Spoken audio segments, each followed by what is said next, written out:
Mesdames et messieurs, bonjour, il est 15 h. Merci de nous rejoindre sur Télé Djibouti pour cette nouvelle édition. Voici les titres qui vous seront développés dans ce journal.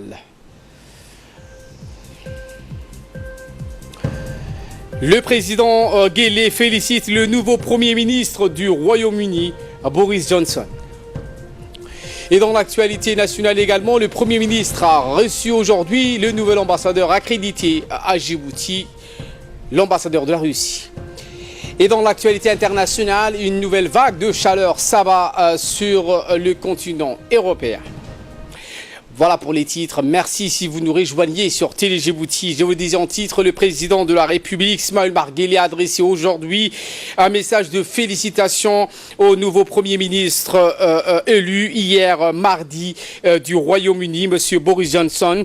Dans son message, le président Guelleh a salué une victoire éclatante, signe d'une importante adhésion autour du leadership politique proposé par M. Boris Johnson. Votre importante expérience publique et votre connaissance parfaite du dossier à l'ordre du jour dans votre pays vous seront de précieux concours dans la conduite des affaires du Royaume-Uni, a écrit en substance le président Ismaël Omar Guelleh. Je forme le vœu que sous votre leadership, le Royaume-Uni accroît l'œuvre largement accomplie de son développement et de son rayonnement, a également noté le président djiboutien. Soyez sûr que vous trouverez toujours auprès du gouvernement djiboutien et du peuple toute la collaboration nécessaire au renforcement des liens d'amitié et de coopération entre nos deux pays et nos deux peuples, a par ailleurs indiqué le président Ismaël Omar Guelleh. Âgé de 55 ans, Boris Johnson est une des figures de proue de la scène politique du Royaume-Uni. Il a précédemment exercé dans son pays plusieurs fonctions importantes, notamment celle du ministre des Affaires étrangères et de maire de la ville de Londres. Il succède à Mme Theresa May à la tête du gouvernement du Royaume-Uni. Autre actualité de ce 15 h, le Premier ministre Abdulkader Kamil Mahamat a reçu ce mercredi matin dans le salon d'honneur de la primature le nouvel ambassadeur de la Fédération de Russie auprès de la République de Djibouti, Mikhail Golanov. La visite du nouvel ambassadeur russe s'inscrit dans le cadre de sa tournée de prise de contact avec les plus hautes autorités du pays. Le Premier ministre a souhaité la bienvenue aux diplomates russes avant de passer en revue les bases des relations bilatérales entre les deux pays et les perspectives de renforcement des liens d'amitié et de coopération entre les deux pays. Toujours à la primature, cette fois-ci, le Premier ministre Abdulkader Kamil Mahamat a élevé M. Christophe Guilou au grade de chevalier dans l'ordre national du 27 juin. L'ambassadeur de Christophe Guilou a été élevé par le Premier ministre Abdulkader Kamil Mahamat au rang de chevalier dans l'ordre national du 27 juin. Cette cérémonie qui s'est déroulée dans le salon d'honneur de la primature ce matin. M. Guilou, qui a occupé les fonctions d'ambassadeur à Djibouti durant 3 ans, de janvier 2016 à juin 2019, quitte le pays pour poursuivre sa carrière diplomatique au Cameroun. Avant son affectation à Djibouti, l'ambassadeur sur le départ a exercé en tant que consul général à Boston, puis comme le directeur de la paix, de la démocratie et des droits de l'homme à l'Organisation internationale de la francophonie. Autre réception, le ministre de l'énergie, Younis Ali Guedi, a reçu ce matin dans son cabinet l'ambassadrice du Royaume du Maroc accréditée à Djibouti, résidente en Éthiopie, Mme Nezia Alaoui Hamdi. Notons que cette visite de l'ambassadrice intervient dans les relations bilatérales fructueuses existantes entre les deux pays frères. Les discussions ont porté sur la coopération entre les deux pays dans le secteur des énergies, précisément dans la géothermie. L'ambassadrice a pour sa part réitéré ses remerciements à la République de Djibouti qui a toujours œuvré pour la défense des intérêts du Royaume du Maroc. Et il a été également reçu par le ministre de l'Équipement et des Transports dans son cabinet. L'ambassadrice du Royaume du Maroc accréditée à Djibouti et résidente en Éthiopie, Mme Nazia Hamdi. Eh bien, les discussions ont porté sur la coopération entre les deux pays dans le secteur des transports, précisément dans le secteur portuaire et aérien également, voir ensemble les perspectives de coopération entre les deux compagnies nationales, Air Djibouti et Royal Air Maroc. L'ambassadrice a pour sa part réitéré ses remerciements au ministre et la République de Djibouti. Le ministre de l'Équipement, à son tour, remercie l'ambassadrice pour cette disponibilité. Et voilà qui nous ramène de parler de cette cérémonie de signature d'accords de financement des projets entre le Programme des Nations Unies pour le développement et les associations régionales. L'objectif est de lutter contre le changement de l'écosystème et le changement climatique et pour la protection de l'environnement. Une dizaine des associations issues de la région de l'intérieur, à savoir Tajoura, Obok, Dikil, Alessabi et Arta. Au total, près de 17 associations se sont vues octroyer un financement pour des projets de lutte contre la dégradation de l'écosystème afin de mieux protéger l'environnement. Where everybody in the community is able to contribute to addressing climate. La coordinatrice du programme des Nations Unies, le PNUD, Madame Fatima El-Sheikh, a expliqué que tous ces projets sont financés dans le cadre de la protection de l'environnement et de la lutte contre la dégradation de l'écosystème. Fin de citation. Pour sa part, le ministre de l'Environnement, Mohamed Abdelkader Moussa Helem, a expliqué que les associations doivent effectivement, en toute concertation avec le gouvernement, faire leur part des travaux pour mieux contrer le changement climatique. Écoutons le ministre.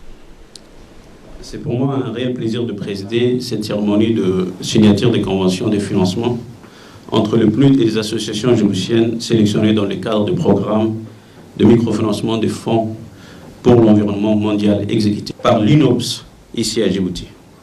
Créé en 1992, au lendemain du sommet de Rio de Janeiro, les programmes de microfinancement des fonds pour l'environnement mondial est un mécanisme d'appui technique et financier aux projets communautaires novateurs pouvant contribuer à la conservation et à la restauration de l'environnement mondial. La mise en place de ces programmes s'appuie sur la conviction de la résolution efficace des programmes de l'environnement mondial, passe par la recherche de solutions locales et la mise en œuvre d'actions communautaires. Pour prendre part à cet élan, la République de Djibouti, à travers mon département et avec l'appui du Fonds de l'environnement mondial comme partenaire financier du Programme des Nations Unies pour le développement, comme administrateur, a initié le processus de mise en place de ces programmes de microfinancement depuis 2007. Le ministère de l'Environnement n'a pas cessé de les appuyer techniquement jusqu'à ces jours. La cérémonie qui nous réunit aujourd'hui s'inscrit dans ces cadres et particulièrement dans le contexte de la participation des tissus associatifs dans la lutte contre tout facteur d'altération de notre environnement. Le ministère des Affaires sociales et des solidarités a donc organisé un atelier de présentation de l'approche du développement conduite par la communauté. Un atelier qui a été présidé par la secrétaire générale du ministère des Affaires sociales et des solidarités, Madame Ifrah Ali Ahmad, en présence d'une importante délégation béninoise et des responsables des différents ministères sectoriels et des responsables de son département. La délégation béninoise a fait durant cet atelier une projection qui explique le principe de l'approche du développement communautaire, montrant des projets phares réalisés par des citoyens, tels que les réalisations des écoles, des routes. Cet atelier avait pour objectif primordial d'exposer les expériences béninoises dans ce domaine et de partager des connaissances avec les responsables des différents ministères sectoriels réunis à cet effet. Je vous emmène à Dikil. Maintenant, la région de Dikil, toujours vigilant dans la lutte contre les produits de contrebande. La brigade de douane de Dikil, en collaboration avec les forces armées du Riad, ont effectué dernièrement une vaste opération de contrôle de cas de contrebande dans la région du Nutier. Ces opérations dans plusieurs secteurs de la ville et des localités alentours ont permis de saisir des dizaines de kilos de 4, comme on le voit sur ces images. Le préfet de Dikil a félicité les douaniers et les militaires pour cette action de la lutte contre la contrebande dans tous ses genres. Dans le cadre de la gestion de l'immigration clandestine, les gendarmes stationnés au poste de la Cassale ont encore une fois mené une opération de ratissage au large des côtes du Goubet. Au cours de cette opération, les gendarmes ont interpellé 210 migrants, dont 49 femmes d'origine éthiopienne, notamment dans les secteurs de Galaito, Mia et Tafarri. désirant tous se rendre dans le pays du Golfe. Ces derniers étaient très affaiblis par la faim et la soif. Ces migrants ont bénéficié d'une assistance humanitaire en eau et en nourriture par la gendarmerie. La gendarmerie est la force au premier plan en matière d'assistance à la population en déplacement, car celle-ci se trouve sur tout le chemin emprunté par les migrants.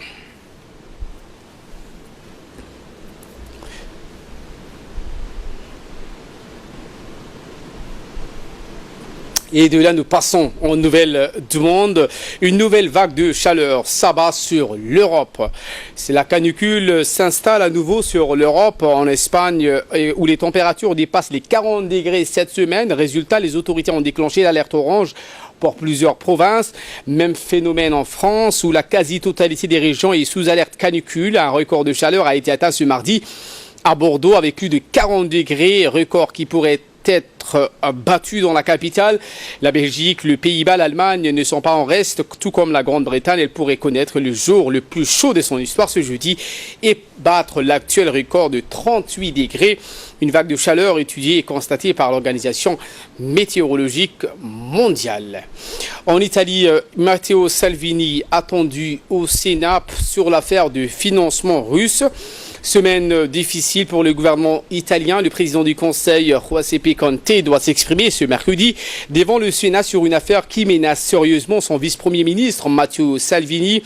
La Ligue, son parti d'extrême droite, est soupçonné d'avoir reçu un financement de 65 millions de dollars de la Russie en vue des élections européennes.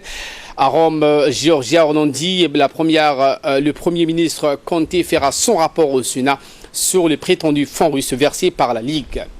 Voilà pour l'essentiel de ce 15h. Merci à vous de nous avoir suivis et très bon suivi des programmes sur Télé Djibouti.